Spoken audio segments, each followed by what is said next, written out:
Tonight on CFTK-TV News, the aftermath effects of the Canada Post strike.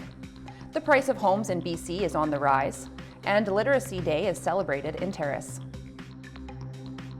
Northwest BC's only television news team. We are CFTK-TV News. Hello, and thanks for joining us on this January 27th, 2025. I'm Jaylene Matthews. We begin tonight with taking a first look at a First Nation taking legal action. A joint committee consisting of the hereditary and elected chiefs of the Gitlakatla First Nation have filed a notice of civil claim in the BC Supreme Court against BC, Canada, and the Prince Rupert Port Authority. The committee asserts that the Crowns have breached duties, including the duty to consult, and have undermined commitments to UNDRIP and DRIPA. The claim is seeking declarations that the Crowns have breached duties as a result of their wrongful assessment of Gitlakatla's claim of title to the Prince Rupert Harbour area. The claim challenges the Crown's assessments regarding the strength of Gitlakatla's claim to territory within the Prince Rupert Harbour, Kayan Island, and the mouth of the Skeena River. Gitlakatla says they have repeatedly submitted evidence confirming continuous occupation of the Prince Rupert Harbour area. The City of Terrace recently hosted an event to celebrate a holiday taking place today that exists to emphasize the importance of reading to everyone. CFTK-TV's Cale Maslin reports. This past Friday saw an hour-and-a-half-long event held at what was once the site of the Just Cozy store in the Terrace-Skeena Mall as a way of celebrating a holiday. The holiday in question being celebrated was Family Literacy Day, but the actual date of the holiday was not on Friday. Family Literacy Day is coming up on January 27th, and we partner with a lot of different agencies in the community to bring a Family Literacy Day event to light every year. Sometimes we've had it outdoors, sometimes it's been at the City of Terrace, sometimes in the library. Today we're hosting it at the Skeena Mall. The reason that the event was held a few days before the holiday was so that they might be able to attract a few more families since the local school was closed that day. Several organizations such as Northern Health, Family Smart, the Heritage Park Museum, and the Skeena Diversity Society all attended to contribute several different games, arts, and crafts based around lettering and even some math, and free books were available too. But an event like this one more than likely will not be the last of its kind to take place this year in Terrace. These agencies, we come together once a month to do some kind of activity. So you'll see us, next month we might do something that might be around Valentine's Day, there might be a spring break, something or other happening. So keep a look on Facebook, keep looking at the Terrace Public Library and the City of Terrace Facebook pages, and you'll see what we're up to next month. Each event like this that the city puts on is free for everyone to attend and will be located somewhere within the local community. For CFTK-TV News, I'm Cale Maslin. And in the world of local sports, the CIHL held several games over the weekend that had more than a few lopsided results. Saturday saw the Williams Lake Stampeders soundly beat the Prince Rupert Rampage 7-3. The Terrace River Kings crushed the Quesnel Kangaroos 12-3, and the Nechako North Stars got stomped 12-0 by the Hazelton Wolverines. Sunday also had a slate of 3 games, as well as the Prince Rupert Rampage rebounding with an 8-4 win over Quesnel. The Terrace River Kings also won again by a narrow 5-4 score over Williams Lake, and the Smithers Steelheads were also victorious by a score of 5-2 over Nechako. Local outdoors enthusiasts have something new to try at Shames Mountain, as the mountain now offers snowshoeing as well. A grant from the Terrace Community Foundation helped the mountain create the specialized snowshoe trail, which has 2 options, a 100-meter beginner loop and the 500-meter waterfall trail. Snowshoe trail tickets are $20 for adults and $15 for youth, or if you're just renting the gear, or if you're not renting the gear, just $5 if you bring your own snowshoes.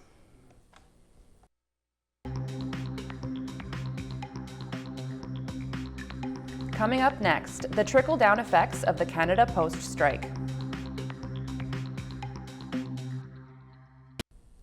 Welcome back.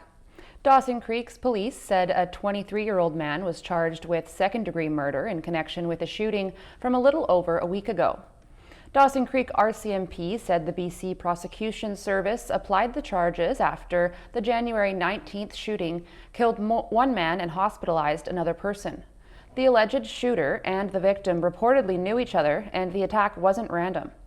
Police responded to 2 shooting calls that day, one on 102nd Avenue, where they found the dead man, and another at a hotel where the victim had non-life-threatening injuries. In the wake of December's unresolved Canada Post strike, the aftermath and effects are ongoing, with some suggesting that privatization is the answer. Here's CTV's Camille Carmali with more.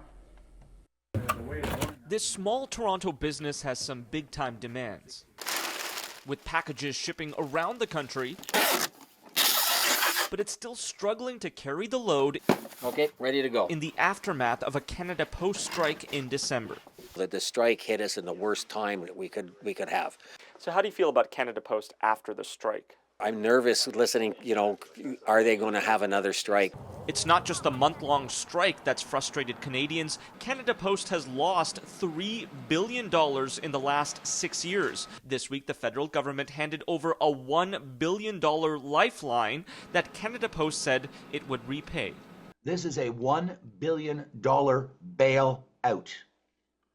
They will not get the money back because they didn't touch or address the structural problems. That's why some businesses that deal with a lot of packages say Canada should privatize its postal service, saying other countries have done the same. The sale of UK's 500-year-old Royal Mail was approved in December to a Czech billionaire. Germany, the Netherlands, and Austria have also privatized their postal service. The only way we're going to address the problems of the post office is to privatize it. The benefits could be a service that's more competitive, prioritizing customers' needs to beat out other private couriers. And you'd be able to negotiate some price, advantages and purchase a higher level of service. The downside, possible job losses and potentially limited mail access to rural communities, especially in the north. Smaller communities, indigenous communities. The answer could be partial privatization, allowing the government to still have a strong say in the operations. 90% private, 10% public, maybe 80-20, something like that strikes me as a reasonable approach going forward.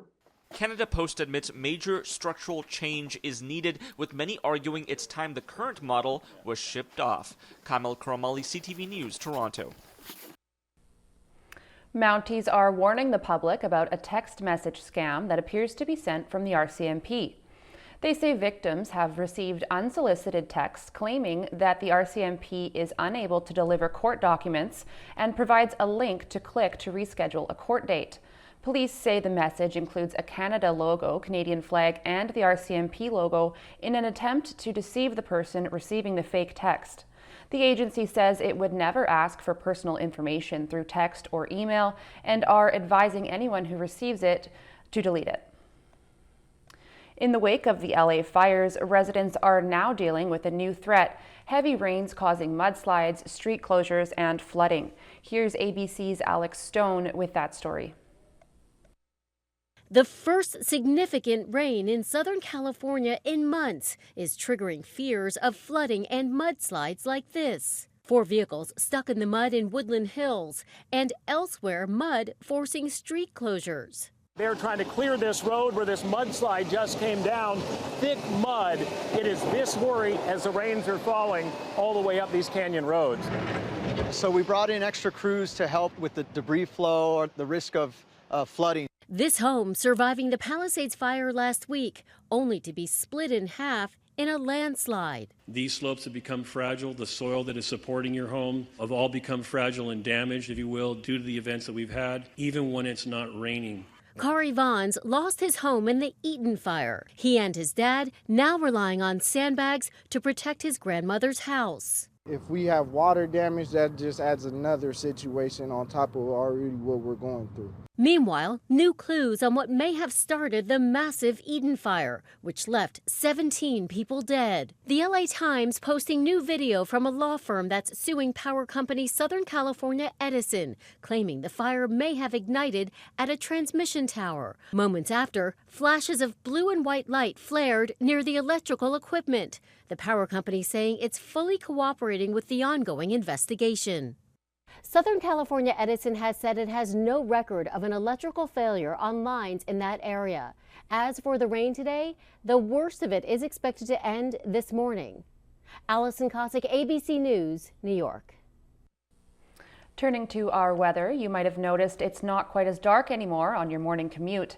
We can now expect brighter days ahead as we've made it through the 10 darkest weeks of the year. Sunrise in the northwest today clocked in at around 8:30 a.m. and the sun set at around 5 p.m. On the north coast, it's a foggy 0 degrees and expect clouds and a 60% chance of showers overnight. Today in the Terrace area, it's -4 degrees with light snow and some winds up to 15 kilometers an hour. Cloudy tonight with wind chill near -7. In the Bulkley Valley and Lakes District, it's mainly cloudy and sitting around -5, and tonight should be mainly cloudy with a wind chill of -13 overnight. For the north coast, it'll be mostly rain throughout the week with highs around 5 degrees and some wind on Tuesday, lows around 2 degrees. This week in Terrace, we'll see a mix of snow and rain with the temperature sitting around 3 degrees and dropping to lows around 2 degrees. For the Bulkley Valley and Lakes District, it's looking like we can expect flurries and some snow throughout the week with highs around -1 and lows around -5. Checking highways now. Watch for slippery sections and fog patches along Highway 16. On Highway 37, slippery sections and fog as well. On Highway 37A, shoulder maintenance between Bear Glacier turnout and Surprise pullout, windy chain up for 12 kilometers, single lane alternating traffic. On the Nishka Highway, expect slippery sections and compact snow on Telegraph Creek Road. And this is what the roads were looking like this afternoon around the region from the view of this province's highway cams.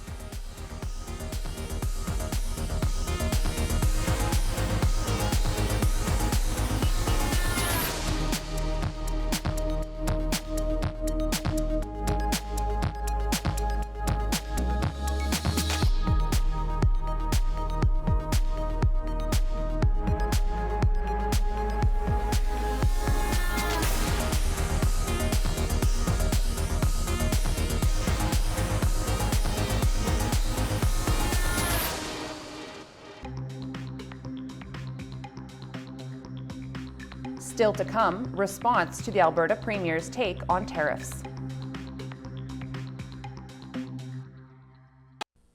Thanks for staying with us. Former Justice Minister Jody Wilson-Raybould says her father, famed hereditary chief and pioneering Indigenous lawyer Bill Wilson, has died. Wilson-Raybould says her father was a leader who strove to make change during his life.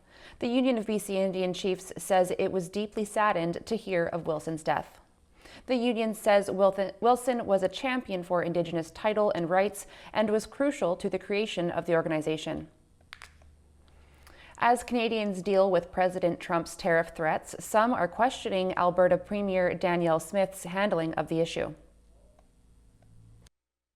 With national unity in question, Alberta Premier Danielle Smith insists she did nothing wrong when she spoke up against Canada's plans to push back on U.S. tariffs. I did my part saying, let's focus on the things that we know the Americans care about, national security and border security, and everybody else went off freelancing. And the thing they kept returning to was punishing Alberta and punishing energy. Smith is against any idea of cutting off energy exports to the United States and doesn't want the focus to be on counter tariffs, public opposition to her fellow premiers that experts say makes Canada look weak. All of the other provinces so far have said, look, we're willing to make short-term sacrifices to try to deal with this crisis. And that doesn't seem to be where Danielle Smith is right now. Experts say unity and discipline were quite effective last time Canada dealt with Trump's tariff threats. Canadian mayors along the U.S. border are taking a page out of that playbook, forming what they call the Border Mayors Alliance. We do need to stand firm and I think present our business case and rely and lean on relationships, because at the end of the day, that's going to be the most valuable thing we have. Speaking at a rally in Las Vegas over the weekend, President Trump once again touted his looming tariffs. The tariff system made so much money. It was when we were the richest from 1870 to 1913. That was back when the federal income tax didn't exist and tariffs were a major revenue driver. But others point to the 20% tariffs in the 1930s that worsened the severity of the Great Depression. A tariff will be devastating to Canada. It'll be equally devastating to the United States, and especially the 13 states that are along our Canadian border. Due to rate cuts from the Bank of Canada last year, homes in British Columbia are on the rise again. However, things could change with the tariff threats south of the border. According to the British Columbia Real Estate Association's first quarter housing forecast of 2025, they predict that resident sales from multiple listing service will increase by over 14% in 2025 at just over 85,000 sales. In 2024, 74,000 homes were sold in BC. In 2026, that number is expected to reach nearly 88,000. According to Brendan Ogbenson, who is the BC REA chief economist, though they are entering the new year with optimism for increased activity in the housing market, the potentially punishing tariffs on BC exports may, quote, present significant uncertainty for the outlook. As for pricing of these homes, the average price for a home is projected to rise 4.5% at $1,025,000. Turning to the markets now. The Canadian dollar was down slightly and the price of gold was down as well. Oil was down $1.49 at $73.17 a barrel. Natural gas was down by 20 cents and aluminum was up $30. In Toronto, the TSX dropped 179 points. The Venture Index is down 18.41. In New York, the Dow Jones was up by about 289 points, and the Nasdaq dropped steeply, down about 612 points. Still ahead, the fight to find a doctor has many resorting to going online.